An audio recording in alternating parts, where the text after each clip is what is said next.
হয় সমাগত দুৰ্গা পূজা মাজত মাথো কেইটামান দিন এতিয়া চাৰিওদিশে যেতিয়া দুৰ্গা পূজাক আদৰিবৰ কাৰণে সকলো প্ৰস্তুতি তাৰে ব্যতিক্ৰমী হিচাপে গীতানগৰ ফিল্ডৰ যি দুৰ্গা পূজা প্ৰত্যেক বছৰে তেওঁলোকে এটা থিম লৈ দুৰ্গা পূজাখন পাতে এইবাৰো তেওঁলোকে এটা থিম লৈছে ৰাজপ্ৰসাদৰ এটা ললিতা মেহেল নামৰ যিটো এটা ৰাজপ্ৰসাদ আছিল সেইটো তেওঁ থিম লৈ তেওঁলোকে এই পূজা মণ্ডপ সজাইছে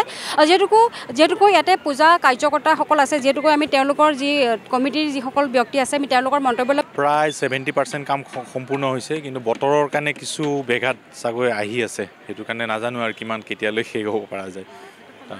সময় হাতত যথেষ্ট কম বতৰেও বহুত থিমটো এতিয়া ললিতা মেহেল বুলি মাইচুৰৰ এটা পেলেচ ৰাজপ্ৰসাদ এটা বনোৱা হৈছে এইবাৰ থিমটো চাগৈ এইবাৰ পাব লাগে 1000 টকাৰ চাগৈ এটা সাহায্য দিম বুলি কৈছে যোগাযোগ মানে আমাৰ ডিচি অফিচলৈ কাগজ পত্ৰ পঠোৱা হৈছে আৰম্ভণি 6ৰ দিনাখনৰ পৰা 9 তাৰিখৰ পৰা আৰম্ভণি হ'ব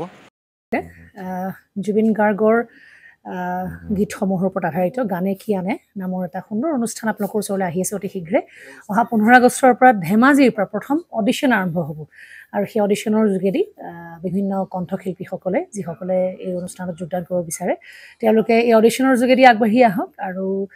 জুবিন গাৰ্গৰ বহুত ভাল লগা গান আমি সদায় শুনি আহোঁ আৰু আপোনালোকৰ যদি ভাল লগা গান থাকে জুবিন গাৰ্গৰ আপোনালোকে গাই ভাল পায় তেন্তে অডিশ্যনত যোগদান কৰক মোৰ ফালৰ পৰা আন্তৰিক শুভকামনা থাকিল এই সম্পূৰ্ণ অনুষ্ঠানটোলৈ ধন্যবাদ